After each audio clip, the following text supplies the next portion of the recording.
Ready, Freddy. Tooth Trouble by Abby Klein. Chapter 1. The Only One. Today when the bell rang at the end of recess, my best friend, Robbie, came running into the classroom and almost knocked me over. "Hey, watch it!" I said. Robbie was jumping up and down and waving his hands in the air, shouting, "I lost my tooth. I lost my tooth." He was holding the tooth between his fingers, and he stuck his arm high in the air so everybody could see. "Let me see," said Jessie. Robbie smiled really wide and, sure enough, there was a big, bloody hole where his baby tooth used to be. "Ew," said Chloe, backing up. "That is disgusting. Get away from me. You're going to get blood on my brand new velvet dress." "Is there a lot of blood?" Robbie asked, smiling. Just then Mrs. Wishy, our teacher, came over and said, "Oh, it's just a little bit of blood. Why don't you go over to the sink and rinse your mouth out with water? Just swish and spit, but don't swallow." "Yeah, blood is cool," said Jessie, "but you don't want to drink it. You'll get a stomachache. Actually, blood is mostly water," said Robbie, "so it really won't hurt you." Robbie is a science genius. He's read about 1,000,000 books, and he knows everything about everything. "But only Dracula actually drinks blood," I said. "And so does Mr. Pendergast," Max said, laughing. Mr. Pendergast, in case you don't know, is our principal. We call him the skunk. His hair is black, except for a thin gray stripe that runs right down the middle, but that's not why we call him the skunk. We call him the skunk because his breath stinks. Whenever he talks to you, you think you're going to pass out from the smell. "Here's a bag to put your tooth in, Robbie, so you don't lose it," said Mrs. Wishy, holding up a plastic sandwich bag. "You have to keep it safe so you can put it under your pillow tonight for the tooth fairy. Once you're finished, then come to the rug, and you can sign the big tooth." The big tooth. I hate that big tooth. Mrs. Wishy puts up a new tooth every month, and you get to write your name on this big paper tooth every time your tooth falls out. Jessie Nothing Scares Me Sanchez got to sign her name on there twice. Max the Mina Sellers went up to sign his name for the 3rd time last week. And Chloe I'm So Wonderful Winters has written her name on there 4 times already this year. I haven't gotten to sign my name even one lousy time. "Great, just great," I mumbled. My dumb old teeth don't want to come out. Before today, Robbie and I were the only ones who hadn't lost a tooth yet. Now I'm the only one. The only one who hasn't lost a tooth. "Everyone, please come to the rug," said Mrs. Wishy. "It's time for Robbie to sign the tooth." "Whoop-de-doo for him," I muttered. "Let's have a party." Robbie strutted proudly up to the front of the room. "Here you go, Robbie," said Mrs. Wishy, handing him the special pen with the smiling tooth on top. Robbie took the pen and signed his name. Really big. "ROBBIE, congratulations," said Mrs. Wishy, and everyone clapped loudly for Robbie. Well, everyone except me. "B now let's see," said Mrs. Wishy, as she pointed at our tooth graph. "It looks like Freddy Thresher is the only one who hasn't lost a tooth yet." Great! Did she have to announce it to the whole class? Now everyone was staring at me, and I think a couple of kids were laughing. I was so embarrassed. My face got as red as a tomato. I wished I could make myself invisible. Can I go to the bathroom?" I asked Mrs. Wushy. Sure, she said. I didn't walk. I bolted to the bathroom. I just wanted to get out of there. When I was safe inside the bathroom, I first checked to make sure no one else was in there, and then I looked in the mirror and smiled really big. Hey, would just one of you stupid teeth come out already? I yelled. I decided right then and there that no matter what, I was going to lose a tooth. And soon. I just had to come up with a plan. Chapter 2. 5 Ways to Lose a Tooth. That night I didn't feel like eating any dinner. What's wrong with you? My mom asked. You haven't touched your food. I'm not hungry, I mumbled. Not hungry, said my mom. But it's your favorite tuna noodle casserole. You must be getting sick. I'll go and get the thermometer.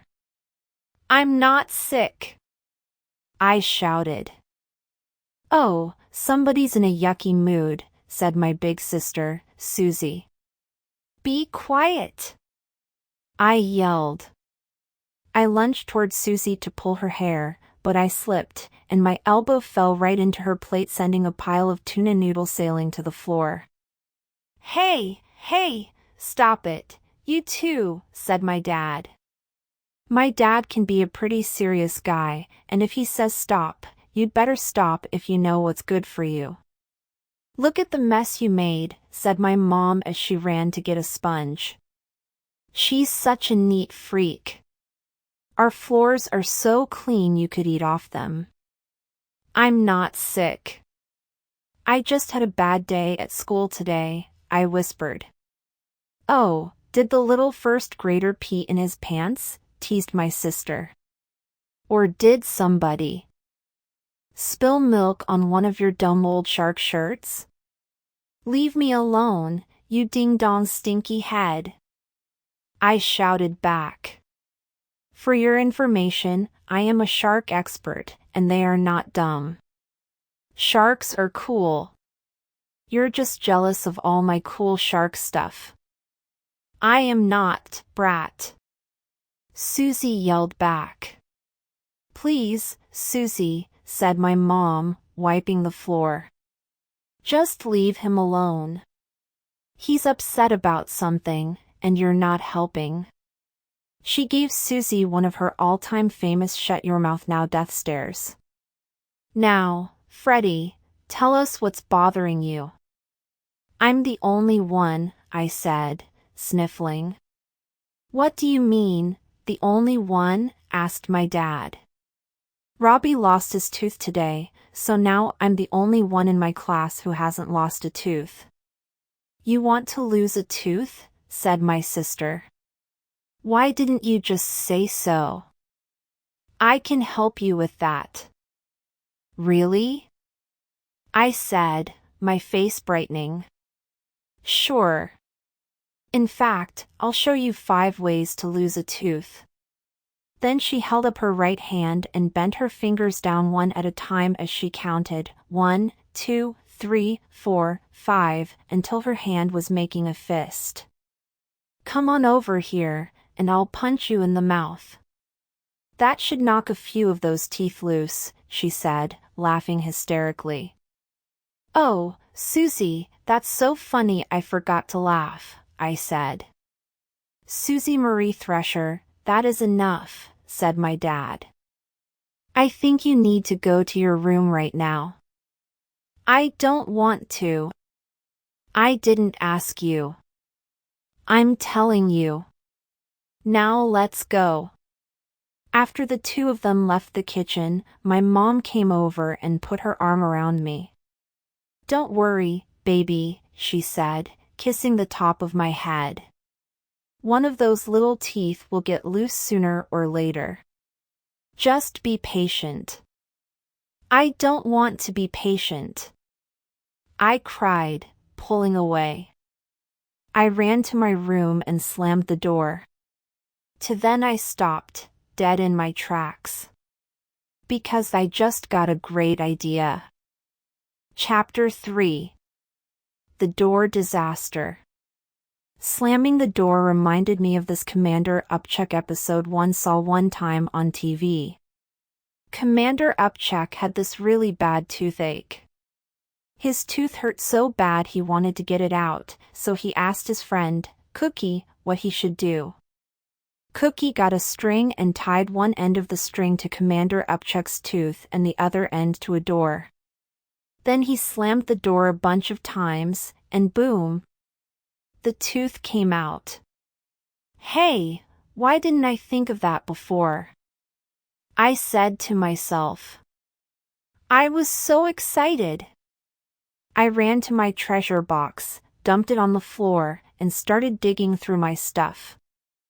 I found my Commander Upchuck fan club membership card, the $2 bill my grandpa gave me for my birthday, my hammerhead magnet from the aquarium, the plastic sword and mini umbrella from my fancy drink at the grown-up restaurant, my shark's tooth necklace, and my dad's cool business card. He's a producer on the kids' TV show Fun Factory. Then I saw it. The string I found on the playground last week. Great! I knew it would come in handy. Now I needed some tape. I'm not very good at tying. In fact, I can hardly even tie my own shoes, so tape would make the job a lot easier. I scanned my room for the roll of tape I borrowed from my mom and spotted it in my fishbowl. What on earth was it doing in there? Oh yeah, now I remember. I was pretending it was a hoop, and I was trying to train my goldfish, Mako, to swim through it, just like the dolphins at Wet n Wild. I really want a dog because you can teach them to do lots of cool tricks, but my mom says a dog is too dirty, and it would destroy the house. What does she think a dog is, Godzilla? I pulled the tape out of the fishbowl and dried it on my pillowcase. As I started taping the string to my doorknob, my sister came running down the hall and pounded on my door. I jumped back. Hey, shark bait, she yelled. I'm doing my homework, and I can't find my pencil sharpener. Did you take it? She asked, trying to push my door open. Oh no! I couldn't let her in. If she saw me using my mom's tape on the doorknob, she'd tell on me, and then I'd really be in big trouble.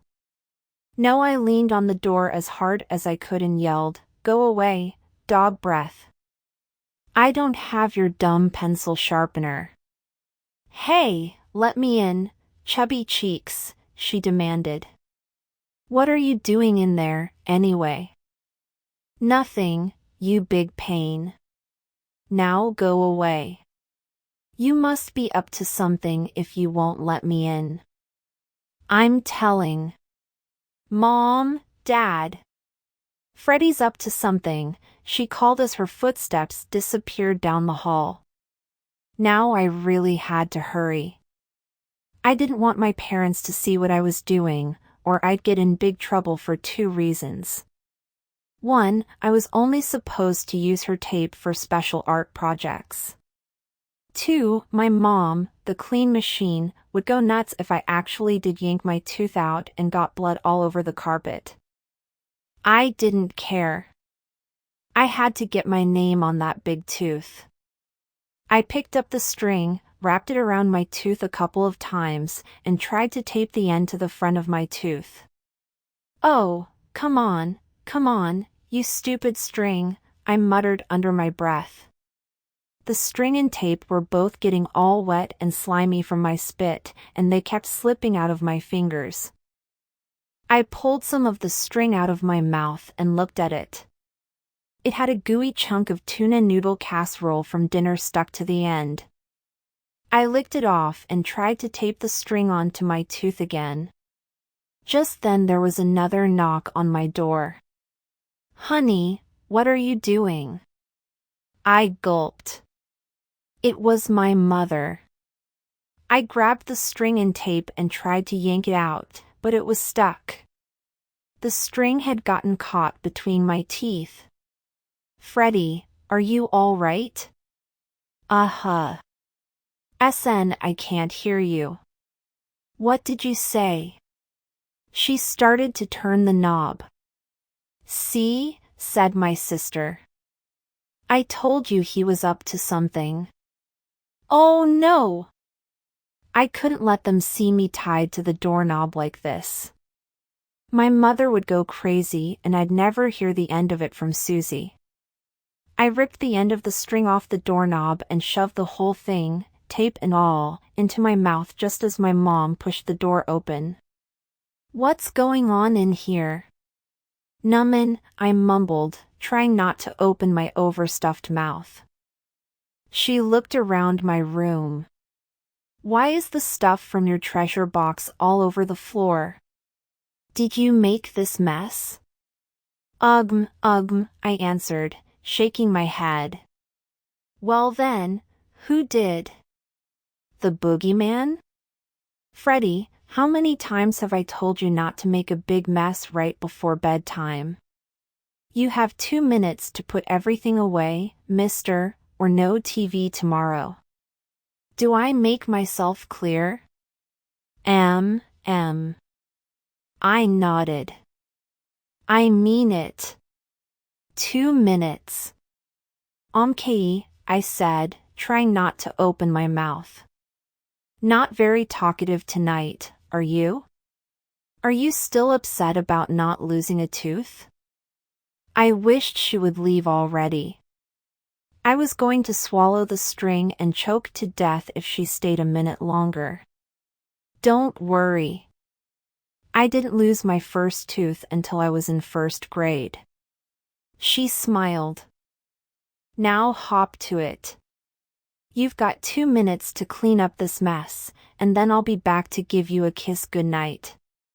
She left, and I finally spit the slimy, sticky, soaked wad of tape and string out of my mouth. Phew, that was a close one. Since the doorknob plan required tying, and I probably couldn't even learn to tie my own shoes in less than a week, I was going to have to come up with another plan. I squeezed my lucky shark tooth. If I squeeze it hard enough, a good idea pops into my head, but nothing was popping in there tonight. I lay down on my bed and hit my forehead with the palm of my hand. Think, I said. Chapter 4. Plan B. The next day at school was even worse.